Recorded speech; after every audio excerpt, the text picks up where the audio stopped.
Thank you for staying with us, everyone. Tensions are rising in Rivers State as the political crisis deepens. In a significant development, you must have seen the back and forth between Minister of the FCT, Nyesom Wike, and National Secretary of the APC, Ajibola Basiru. Also, top governors of the APC had thrown their weight behind Governor Siminalayi Fubara, escalating the standoff and reshaping the power dynamics in Rivers State. With alliances shifting and national attention now firmly on Rivers State, questions are mounting over what comes next. But let's see this video and I'll be right back. I can challenge anybody. This state is a no-go area. This state is a no-go area. Whether you like it or you don't like it or there. Take this message. Tell your national secretary, leave Rivers State alone. Leave Rivers State alone. Leave Rivers State alone. That's Nyesom Wike speaking there. And like I said earlier, questions are mounting over what comes next. What does this growing APC support mean for Rivers State and the wider political landscape? Now let's speak with joining me tonight to analyze the implications is political affairs analyst Ken Okologo. Mr. Okologo, happy New Year to you. Thank you very much for joining me this evening. Thank you. Happy New Year, Jumoke. Thank you for having me. But I wonder why it's starting with the Rivers crisis. Let's start with Rivers crisis. I mean, that's what Nigerians would like to hear tonight. We've seen that APC National Secretary Ajibola Basiru and the Minister Nyesom Wike now at daggers drawn over allegations of meddlesomeness in the affairs of the ruling party. Minister Wike is saying, stand down, this is not your business. SRJ is saying, well, Governor Fubara is now a member of my party. As the National Secretary, it's my responsibility to protect him. Your days of unnecessary bullying is over. What exactly do you think is happening? Maybe I actually asked for my flowers too soon the last time you had me on the issue of Rivers crisis. Knowing that most of the times you had me, my predictions came to pass. But the reality of it is that the secretary was apt. He was apt in the sense that, as it stands, Minister Wike is not a member of the APC. But we also have to face reality. The reality of the situation is Wike says there is an agreement, and the secretary of the party is not aware of any agreement. What the secretary is saying is, I am aware that Fubara is now a member of the APC, and as a first-time governor, he has a right to go for a second tenure. So if you look at it from that context, we need to be very objective because you're bringing me here as an analyst. He's apt and he's correct because he cannot see any reason why a first-time governor should not be wanting to go for a second tenure. But Wike's case is, look, a lot of water has passed under the bridge. You don't know what has happened. You should first of all look before you leap. But he's not interested in looking before leaping. What he's interested in is the fact that, look, I want my party to keep every state APC. So in that perspective, you really cannot blame the secretary for having make those statements. But as grassroots politicians, do you think the National Secretary of the APC was, supposed to have, probably have a meeting with the minister to know the true reflection of the situation? Second, do you think the position of the National Secretary reflects the official stance of the APC, or is it speaking beyond his brief? No, I don't think so. As the National Secretary of the party, he's the National Secretary of the 36 states and Abuja, which is 37 in all. So you can't say he's going beyond his brief. Every single state is under his purview, so to say. So there is no way you can say this state is outside his purview. So the fact remains that as the National Secretary, he speaks for the entire country. And don't forget too that his signature is needed to submit the form for every candidate who eventually emerge during the primaries. But what I also expect him to do is, there's a leader of the party. The ultimate leader of the party is the president. And Wike believes that, look, whatever agreement I have had is with the president of the Federal Republic of Nigeria. You should have also done your findings before coming to Rivers State to declare that the votes for Tinubu and Fubara will be secured in 2027. But the National Secretary believes that I don't owe you that. I don't owe you that, But Mr. Wike. Yes, realistically, Dr. Okolo, You're Mr. Okolo, do you supporting the think he should have president, done his... but you're not a member of the APC. Right, but yeah? you think the National Secretary of the APC should have done his homework before, quote unquote, interfering? Well, if you ask me, you know my stand on Fubara. You've always known that from the one. I've always felt that Fubara has not shown enough gratitude for a man who has helped him to this exalted office, especially for somebody like me that is also a politician and know what it means to have structures. So that's position I haven't changed. But will the National Secretary have to start going to the president to ask him if there's an agreement that the governor should not go for second tenure? I think that's overreaching, if you ask me. What the National Secretary is bothered about is he has a new catch. He has the governor. He has to give the governor safe landing and has to give the River State safe landing for the APC. I think that's what he should be more bothered about.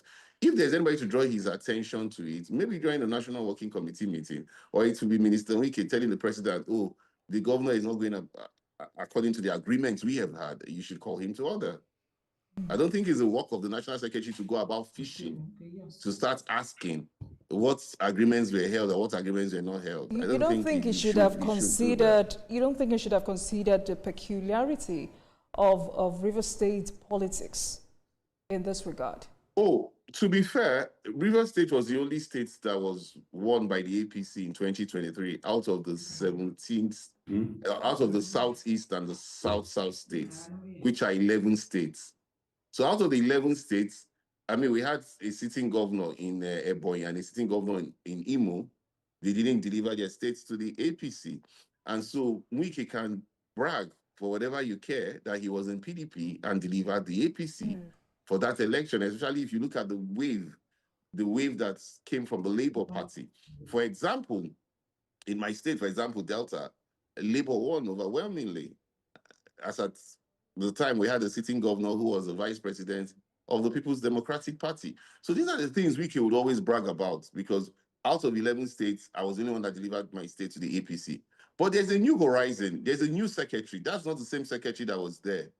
Omisore was the secretary, if my facts are right, as at the time that these elections were held in 2023. And so now you have a new secretary who is wanting to probably...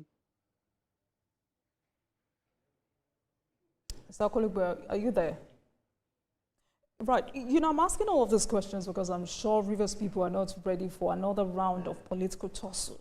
I'm sure they're not ready for another round of, oh, my godfather is doing this, my godson is doing this, and I'm not also ready for another round or months of stagnation when it comes to governance or delivering the dividends of democracy to the people. And this conversation has been on for about 24 hours, and I've listened to several analysts. Some are suggesting that APC governors backing Governor Fubara signals federal alignment. First, do you agree with that?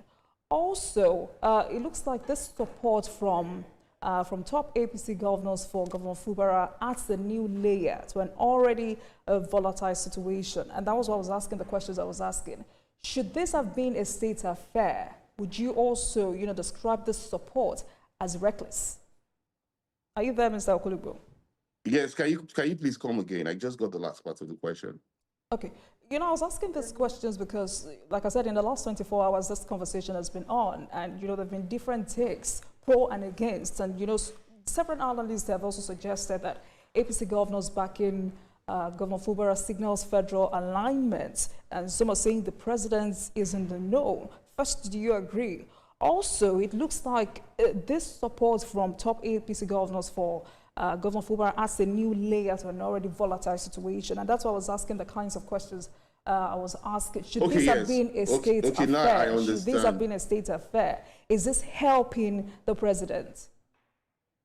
But naturally, if you look at the governors have a forum. You have the APC Governors Forum, you have the Governors Forum, and they will look at it that an injury to one is an injury to all.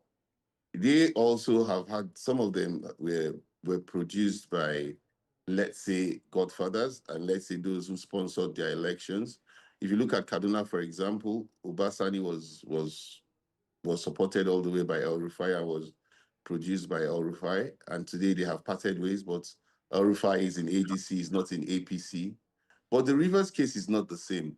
In the case of Rivers State, the reality of it is that Minister Wike controls both the APC to a large extent and controls the PDP absolutely. In fact, the faction of the PDP that was loyal to Governor Fubara has also declared for Minister Wike. So it is a peculiar situation in Rivers, but the governors are not going to look at it from that perspective. What the governors will be hoping is that they'll be able to find peace at a particular point in time between Minister Wike and Governor Fubara. But again, Governor Fubara must also speak out because, for example, Minister Wike has said that there was an agreement, and this agreement was said before the president. And if Governor Fubara is not ready to tell the Rivers people what the agreement is, he will tell the Rivers people what the agreement is. It's not enough for you to have reached certain agreements, renege on those agreements, and put your people in a quagmire. So those are the unfortunate situations you have found in the case of Rivers. But for the governors to protect their own, you can't take it away from them. An injury to one is an injury to all. Mm-hmm. And the National Secretary has also told the minister to resign. And, you know, like I said in my introduction, so many questions have been asked. For a president that understands power, structure, and electoral reality, would you sacrifice a person like Nyesom Wike? Some have said, is this APC National Secretary biting more than he can chew? Other questions have been, what is the reason for this needless crisis? Could this be interpreted as a silent vote of no confidence in Nyesom Wike? But let me quote him, because it says, since 2015, the APC has never made an inroad in Rivers State. It was in 2023 that we agreed to support Mr. President, and we refused PDP from even having 10% in Rivers State. And you've called it a bragging right. I said that much yes, already. You've called it a bragging right. He was the only one that delivered. That he was the only one that delivered of the 11 states of the South, and the Southeast, and he won his election. Yes. And you can't take it away from him. And he didn't. One thing he must also give to Minister Wike was that he didn't hide the fact that he was going to carry out anti-party activities. He made it clear that he was not going to support Atiku. In fact, he made it impossible for Atiku to come and campaign in Rivers State. So he was not. He didn't hide anything about it. But where you must also look at it too, from this perspective, is that you can have your structures. He's gotten the chairmanship of the local governments back, which is a very important key in terms of structures. He has the House of Assembly members, majority of them, who are also loyal to him. But you can also look at it from the larger perspective of the fact that you are not in that party yet. You are not in the APC yet. And the APC has a tradition. The tradition of the APC is that when a governor joins the party, he becomes the leader of the party. And you cannot dictate to them what the constitution, what their constitution would say or would not say, because you are not in the party. That is the reality of that fact. And that is what the secretary is wanting to drive home. But telling him to resign is a no-no. I'm in Abuja, although this interview is being held in Lagos. We have all seen the differences the minister has made since he came on board. Even the greatest critic of Minister Wike, even those that hate Wike, would attest to the fact that there is a semi-revolution in Abuja with what he has done. You can't say because of the political disagreements in Rivers State, they are asking him to resign. He should not forget that that is the first South-South minister we're having in Abuja who has shown himself to have discharged himself credibly in terms of delivery of infrastructure and goods and services to a very large extent. And you know, I mean, I was heading somewhere with that analysis. Now that Governor Fubara has moved to the APC, some say this is for some level of protection from his godfather. Is this truly an indication that the days of Wike's political dominance are gradually ending?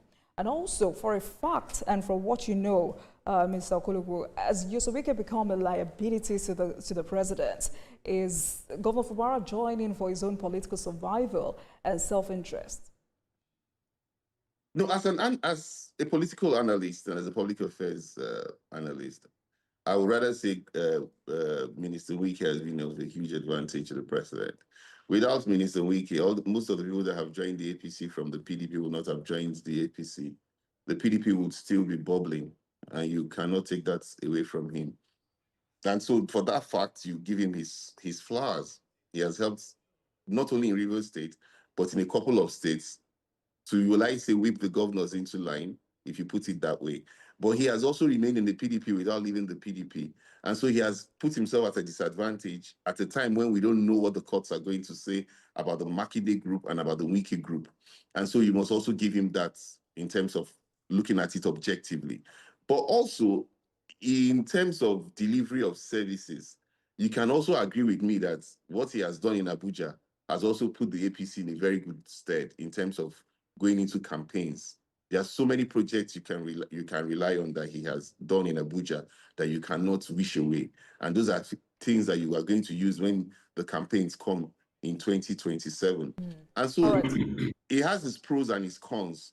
But if you look at it in objectively speaking, the pros outweighs the cons. All right then, Mr. Kologwa, we need to go on a break, and when we return, we'll continue this conversation. One of the biggest questions Nigerians have started to ask is, should the APC trust Governor Siminalayi Fubara? But I'll allow you to answer that question when we return from this break. Please stay with us, everyone.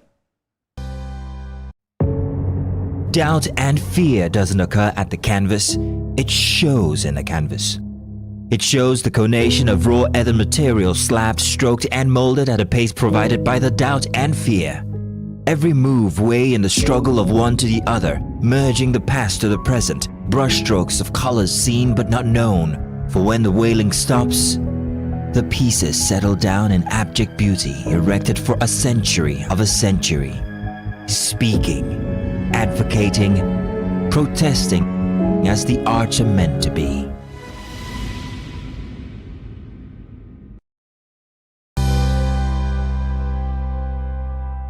Thank you very much for staying with us, everyone. This is Politics Tonight. Rivers crisis escalates as top APC governors back Governor Fubara. And after speaking with political affairs analyst Ken Okolugbo for his insights and perspectives into this latest development and this developing story. Thank you very much for staying with us, Mr. Okolugbo. My last question was, should the APC trust Governor Siminalayi Fubara?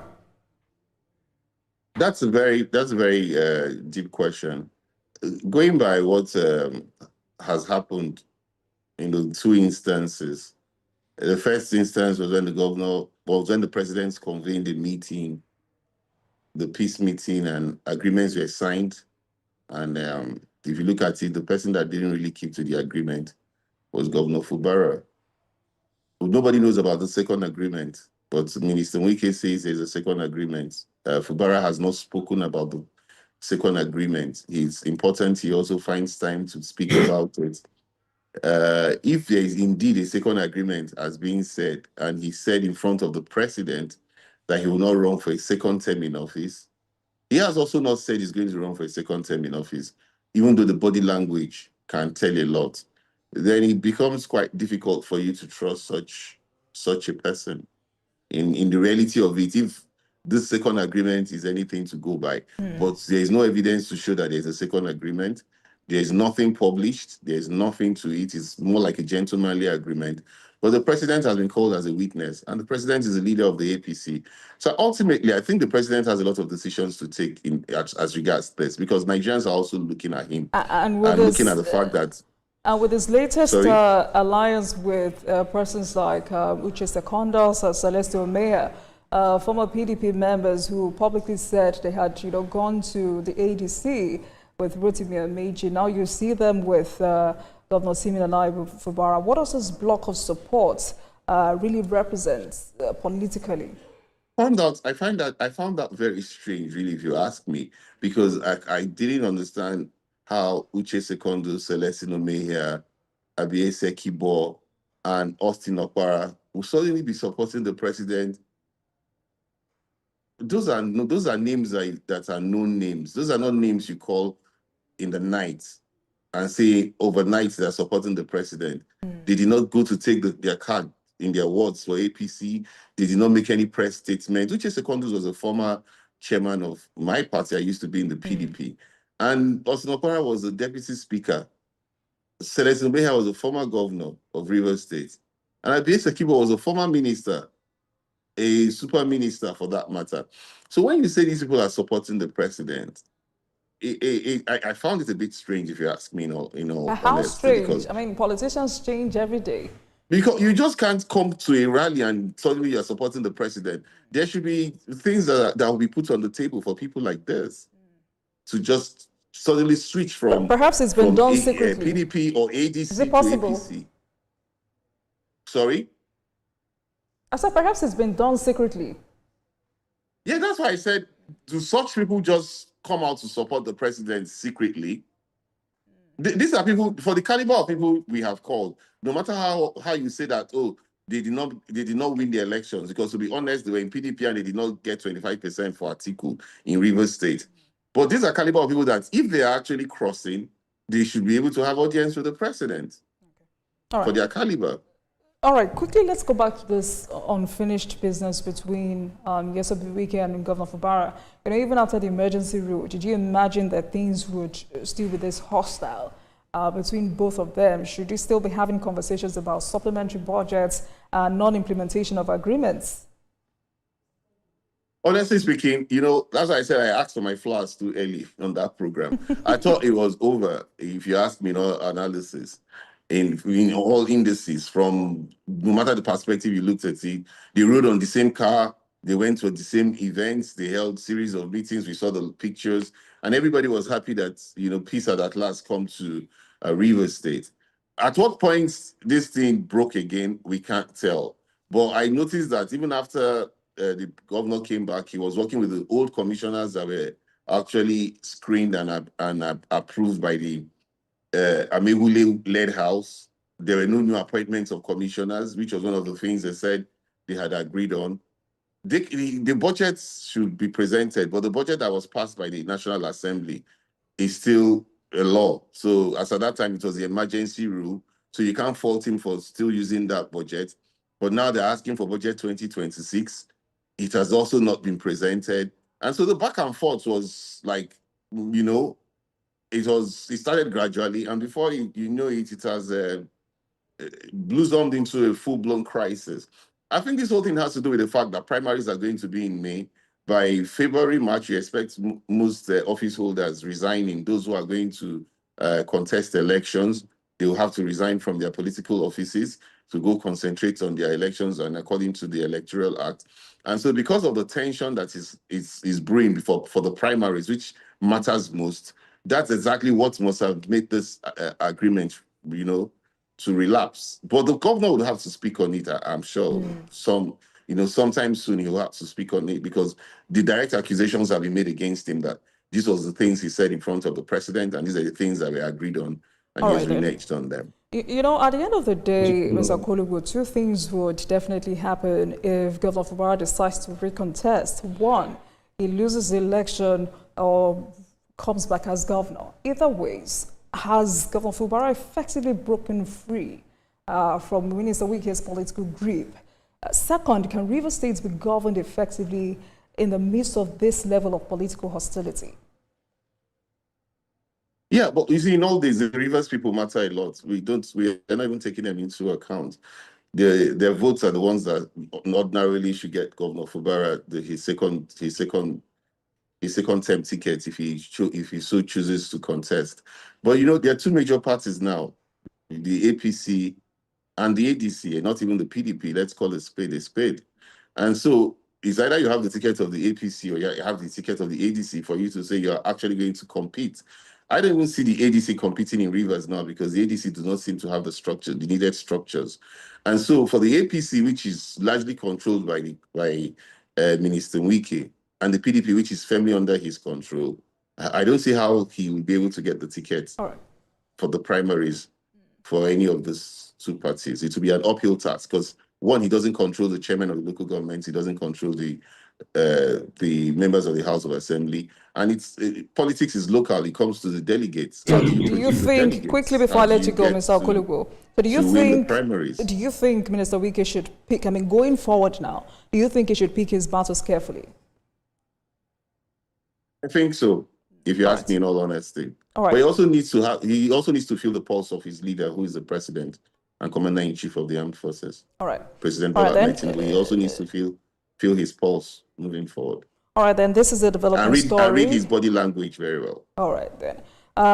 This is a developing story, and we'll continue to monitor the situation. Political affairs analyst Ken Okoliwe, thank you so much for speaking with us this evening. Thank you so much for your time. Thank you for having me. Thank you. All right, we'll go for a break now, and when we return, we'll turn our attention to the crisis within the PDP. Please stay with us, everyone.